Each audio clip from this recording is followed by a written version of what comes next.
मैं डॉक्टर चतुर सिंह, सहायक आचार्य हिंदी, MSJ कॉलेज भरतपुर। मैं बीए पाठ प्रथम के प्रथम प्रश्न पत्र में निर्धारित जो प्राचीन और मध्यकालीन काव्य है, क्रम से उनकी कवियों की व्याख्या प्रस्तुत कर रहा हूँ। और आज के इस क्रम में हमारे जो कवि निर्धारित हैं वो मैं कबीरदास और जायसी पर बात कर चुका हूँ। अब शेष दो कवि हैं सूरदास और तुलसीदास।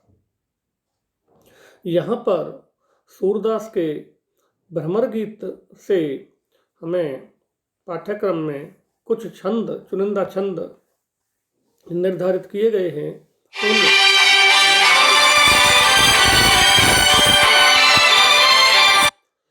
उन निर्धारित जो पाठ्यक्रम निर्धारित छंद हैं उनकी क्रमशः व्याख्या प्रस्तुत करूंगा। इससे पहले मैं थोड़ा सा सूरदास जी पर प्रकाश डालना चाहता हूँ। सूरदास दरअसल भक्ति कालीन कवि हैं। भक्ति काल में जो भक्ति काव्य की जो 4 धाराएं बहीं, उनमें से 4 धाराओं में से एक कृष्ण भक्ति काव्यधारा थी। कृष्ण भक्ति काव्यधारा के जो प्रतिनिधि कवि हैं या जिनको सर्वश्रेष्ठ कवि कह सकते हैं, वो सूरदास हैं। सूरदास ने प्रभु श्री कृष्ण और राधा को लेकर, गोपियों को लेकर, सखाओं को लेकर यहाँ उन्होंने लीला गायन किया है। और उनके जो पद हैं वह गीत संगीत से युक्त हैं। यहाँ भ्रमर गीत के जो संदर्भ में बात है, भ्रमर गीत को सर्वश्रेष्ठ काव्यों का माना जाता है। सूरदास जी के जो सूरसागर है, सूरसागर में जो भ्रमर गीत अंश है उसे सर्वाधिक मार्मिक अंश माना जाता है। आचार्य शुक्ल ने इस पर टिप्पणी की है कि सूरदास का भ्रमर गीत, जो सूरसागर का जो भ्रमर गीत प्रसंग है, वह सर्वाधिक मर्म स्पर्शी है। तो सूरदास के इसी मर्म स्पर्शी जो अंश है भ्रमर गीत, उस भ्रमर गीत के मैं पदों को क्रम से उद्धृत यहाँ करूँगा। और पद बड़े बड़े हैं, पर फिर भी मैं इनकी छात्रों को सरल महसूस हो पंक्तिबद्ध व्याख्या प्रस्तुत करने का मैं प्रयास करूँगा। उद्धव यह मन निश्चय जानो, मन क्रम बच में तुम्हें पठावत, ब्रज को तुरंत पलानो। पूर्ण ब्रह्म सकल अविनाशी, ताके तुम हो ज्ञाता। रेखन रूप जाति कुल नाही, जाके नहीं पितु माता। यह मत दे कोपिन के आबो, पिरहे नदी में भासती। सूर तुरत यह जाय कहो तुम, ब्रह्म बिना नहीं आसती। यहाँ ये ब्रजभाषा के कवि हैं। भ्रमर गीत रचना है जो, या सूरसागर है जो ब्रजभाषा में है और बहुत ही चलती हुई ब्रजभाषा में है, जो बहुत ही सरस श्रेष्ठ ब्रजभाषा में है। यहाँ पठावत भेजता हूँ, यानी श्री कृष्ण जो उद्धव को भेज रहे हैं उसको भेजने के संदर्भ में पठावत भेजता हूँ। पलानो, पलानो प्रस्थान करने के लिए होता है, तुरंत आप प्रस्थान कर जाओ, क्योंकि वो उद्धव को ये बात कह रहे हैं, प्रस्थान करने के लिए कहते हैं। भासती डूबती है, यहाँ गोपियाँ डूब रही हैं विरह की नदी में, तो वो भासती डूबती हैं। आसती मुक्ति, आस्ति मुक्ति के संदर्भ में आता है। वो दुख से, जो विरह रूपी दुख है उसका, उससे मुक्ति मिले, मुक्ति के संदर्भ में। उद्धव यह मन निश्चय जानो, मन क्रम बच में तुम्हें पठावत, ब्रज को तुरंत पलानो। श्री कृष्ण जी उद्धव से कह रहे हैं कि हे सखा उद्धव, आप अपने मन में यह निश्चय कर लो कि मैं मन वचन और कर्म से तुम्हें ब्रज भेज रहा हूँ। अतः आप वहाँ को तुरंत ही प्रस्थान कीजिए। पूर्ण ब्रह्म सकल अविनाशी, ताके तुम हो ज्ञाता, रेखन रूप जाति कुल नाही, जाके नहीं पितुमाता। हे उद्धव, तुम परम ज्ञानी हो। आप ब्रह्म को यह जानते हैं कि वह पूर्ण है, अखंड है और अविनाशी है। उस ब्रह्म की न तो कोई रूपरेखा है, न जाति है, न कुल है और न जिसके माता पिता ही हैं। अर्थात जो ब्रह्म है वह एक है और वह अद्वितीय भी है। जो यह मत तय गोपिन कहे आवहु, बिरह नदी में भासती, सूर तुरत यह जाए कहो तुम, ब्रह्म बिना नहीं आसती। इस प्रकार का ज्ञान मार्ग का उपदेश आप गोपियों को भी दे आओ। वे मेरे विरह रूपी नदी में डूब रही हैं, अर्थात मेरे विरह से बहुत दुखी हैं। सूरदास जी कहते हैं कि श्री कृष्ण जी कहने लगे, उद्धव से कहने लगे कि उद्धव जी, आप गोपियों से यह जाकर कह दो कि इस प्रकार के ब्रह्म के बिना मुक्ति नहीं मिलती। अर्थात हे गोपियों, यदि आप मुक्ति चाहती हैं तो निर्गुण ब्रह्म को अपना लो। यहाँ जो भ्रमर गीत है वह निर्गुण सगुण की आपसी टकराहट का परिणाम माना जाता है। सूरदास जी सगुण मार्ग की प्रतिष्ठा चाहते हैं। निर्गुण मार्ग के ऊपर सगुण की प्रतिष्ठा करना ही उनका भ्रमर गीत लिखने का मूल उद्देश्य भी रहा था। तो यहाँ पर वो श्री कृष्ण उद्धव जी को भेज रहे हैं। वो ज्ञान योग में बहुत तो उस गर्भ में चूर हैं, तो उनके पीछे उनका उद्देश्य यह है कि इनको सगुण मार्ग अर्थात जो प्रेम का मार्ग है, जो भाव का मार्ग है, उस मार्ग की कीमत ब्रज में जाकर गोपियों के माध्यम से प्राप्त हो सके और इनके ज्ञान का जो अहंकार है, गर्व है, वो चूर हो सके। इसीलिए अच्छी तरह से कृष्ण समझा रहे हैं कि जाओ ज्ञान योग दे के आओ और गोपियों को पढ़ा के आओ, ताकि तुम्हारे निर्गुण ब्रह्म से उनका दुख दूर हो जाए। तो यहाँ आरंभ उसी पद के साथ है। इस प्रस्तुत पद में श्री कृष्ण के वचनों में व्यंग भरा है। व्यंग क्यों भरा है, मैं पहले ही कह रहा हूँ, उनका छुपा हुआ उद्देश्य है कि ये जो इनका अहंकार है ज्ञान मार्ग का, योग का, वो टूटेगा।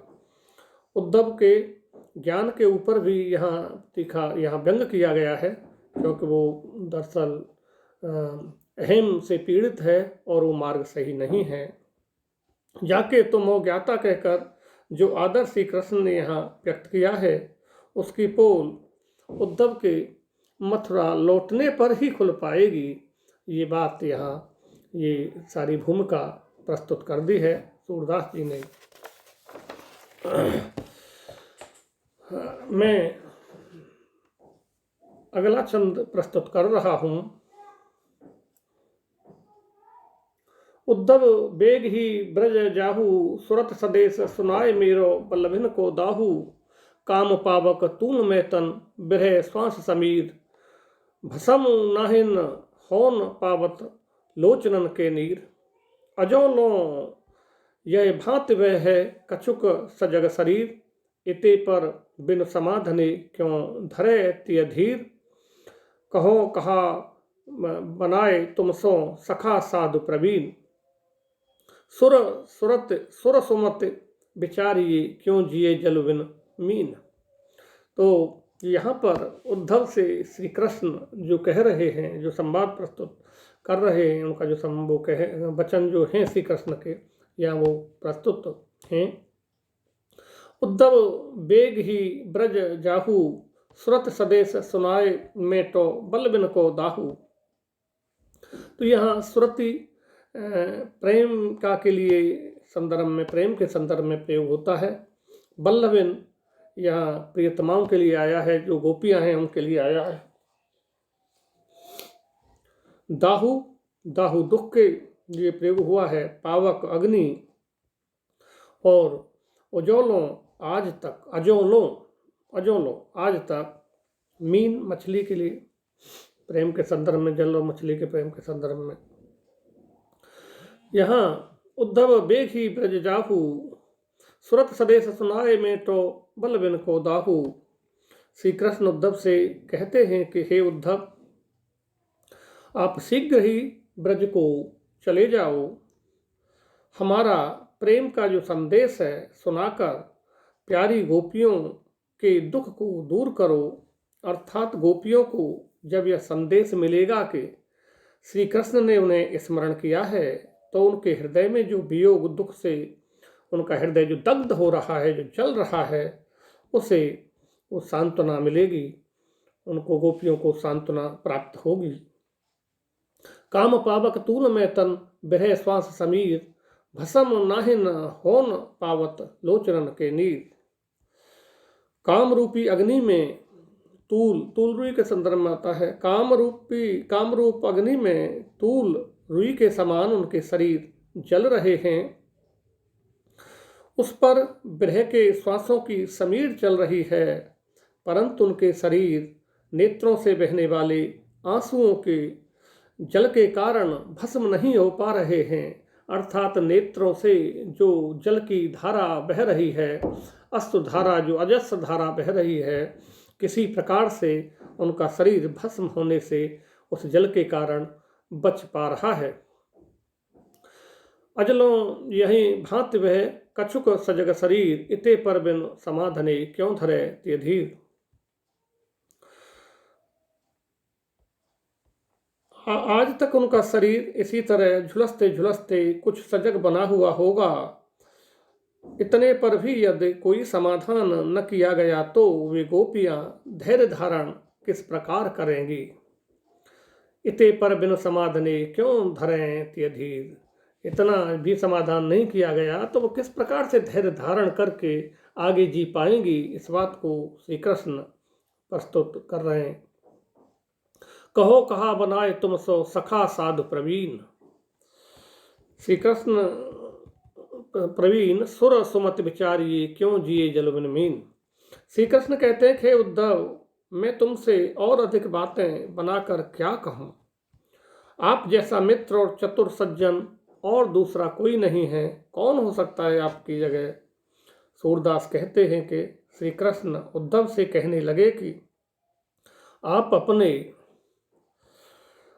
अपने विचार से कोई युक्ति निकाल लीजिए जिससे वे गोपियां भी जल के बिना मछली की तरह व्याकुल होकर मर रही हैं, वो पुनः जीवन को प्राप्त कर सकें और वो अब और अधिक नहीं मरें और अपने जीवन को वो अच्छी तरह से प्राप्त कर लें, अर्थात सुखी हो जाएं, उस दुख से, उस ब्रह की अग्नि से मुक्त हो जाएं, उससे मुक्ति मिल जाए और वह जो पहले जीवन जो जिया करती थी उसी जीवन को पुनः प्राप्त कर लें। कृष्ण के वियोग के बाद की जो बुरी दशाएं हैं, दुख के जो बादल हैं, वो सारे छट जाएं, इस प्रकार की बातें यहाँ पर प्रस्तुत हैं। काम पावक तूल में तन नीर में, रूप का अलंकार का बड़ा ही सुंदर प्रयोग यहाँ पर हुआ है।